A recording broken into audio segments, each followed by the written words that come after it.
What's going on, guys? So today I've been kind of revisiting one of the old BattleBox items. This is a Lord & Field kind of custom ferro rod and striker set, which is pretty cool. I mean, it's kind of expensive on its own for a ferro rod striker combination. I mean, you get the little bonuses of nice handles and stuff, but you know, realistically, you can get much cheaper, just as effective ferro rods for probably $5. But the video is not on this specifically. The video is actually on my thoughts on BattleBox. BattleBox has been around for a long time now. 60 plus months of BattleBoxes were offered. And almost every single time I do a BattleBox unboxing, I see comments, whether it's one guy or 10 guys, that will always say the same thing, is box of crap. And they'll crap all over BattleBox and say it's a big box of junk. Now, those comments were mostly said when society was running very smoothly. But something that I'm reflecting on is all that crap from BattleBoxes can really come in handy during a disaster. And obviously right now, with the virus going around all around the world, not just here in America, but every corner of the globe, people know exactly what's going on. Some of those items could be saving lives. And we have no idea how this is going to progress. We have no idea how bad it's actually going to get. But back when someone said, ooh, what a piece of crap, who needs, you know, a water storage container that's going to sit in your bathtub? Well, those very same people who might thought that was total junk might love the idea of having something like that right now at this moment. You know, there's a lot of repetition in, you know, survival type stuff. I use quotes there. A lot of fire making things. You know, luckily right now we're not at a point where people are having to make their own fire. Obviously a lot of people still have electric and modern conveniences, but we're going through a really tough time. Historically crazy time.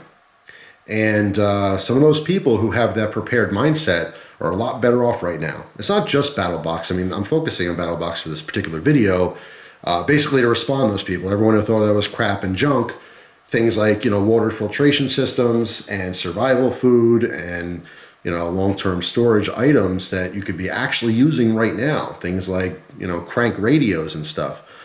Some people think that the guys and gals who buy that stuff are crazy. The whole prepper mentality, people think those people are crazy. And right now, everyone is becoming a prepper by necessity. They didn't choose to do it, but they're late to the game. And I think this entire experience is making people rethink everyday life. Now, of course, we all want everyday life to come back. We all want the convenience of just being able to go to the store and buy things, to go see our family and friends who don't necessarily live in the same house as us. It's a horrible time to have to be living through this right now, and the scariness of it and the anxiety that surrounds it. I believe all that will pass. It's just a matter of when. But when that does pass, hopefully people don't forget it. Now, obviously they're not going to literally forget it, but hopefully they don't forget being unprepared. Hopefully they don't forget about the times that could come in the future. All the different scenarios that could play out where you might just want to be a little bit more prepared. Now, I'm not suggesting you go out and just buy BattleBoxes right now, okay? Obviously, that's not the point of the video. This has nothing really to do with BattleBox. I'm using that as one example. The overall message here is learn from this experience. You don't have to store 50,000 rolls of toilet paper for the future, you know, or 10 years worth of food for you and your family, but just have something. Have some idea of what you're going to do if you have to go completely, quote unquote, off the grid. When society is no longer there to help you, how are you going to help yourself? This experience worldwide is making people think about that a lot more. And I think that's a good thing, because you never know what the future holds. We don't know much about what's going on right now until it's over and studied. Now, a lot of people are comparing this virus to the flu. Obviously, as things get serious and time goes by, a lot more people are understanding that it's not the same thing. But if you do focus on the flu is a horrible, horrible thing that killed millions of people ever since it was first introduced all around the world, and specifically in the US. Even 100 years later of studying the flu, we still have hundreds of thousands of people who die from it every year, okay, from it advancing to pneumonia and other complications. So this is a very serious thing, and I really do hope a lot of people are taking this serious. And again, as states start to close down and people start to lose their jobs, they're not joking around about it anymore. They're starting to see the severity of the situation, and I truly, from the bottom of my heart, hope it ends as soon as possible. Now, I am by far no expert in viruses. I'm not a virologist. I'm not a doctor. I don't know anything about this stuff. You know, I'm like the rest of you. I'm just reading what I read, and some of it's true, some of it's not true. But the one thing that we can all do is really try to stay home as much as possible. Unless you're getting food or going to one of these life-sustaining jobs, all right, that is completely 100% necessary.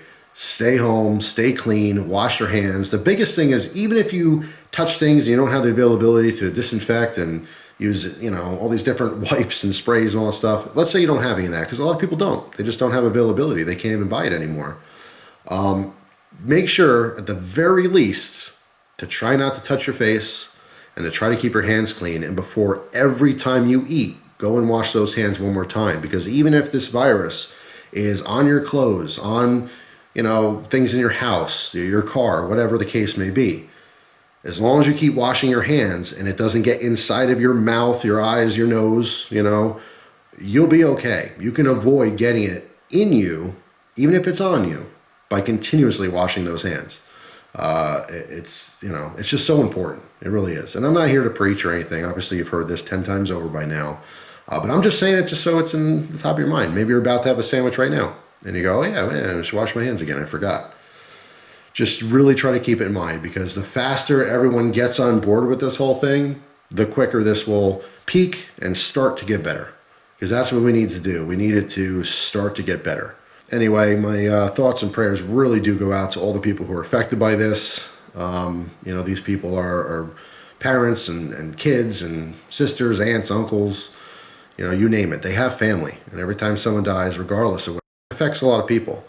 And I understand lots and lots of people die from all different types of things every year. A lot of people like to put those statistics out. Oh, X amount of people die from heart disease compared to the coronavirus. It's no big deal. No, it's a big deal. It's a big deal because of the possibility of what it can turn into.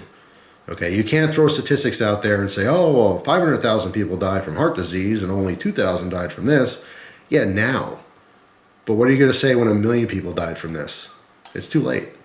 It's too late to throw out statistics. It doesn't matter at that point. So I hate to preach and I hate to tell people what to do, and you really don't have to listen to me at all. But I'm saying it anyway. Stay home, stay clean, and do whatever you have to kill the time until this thing blows over.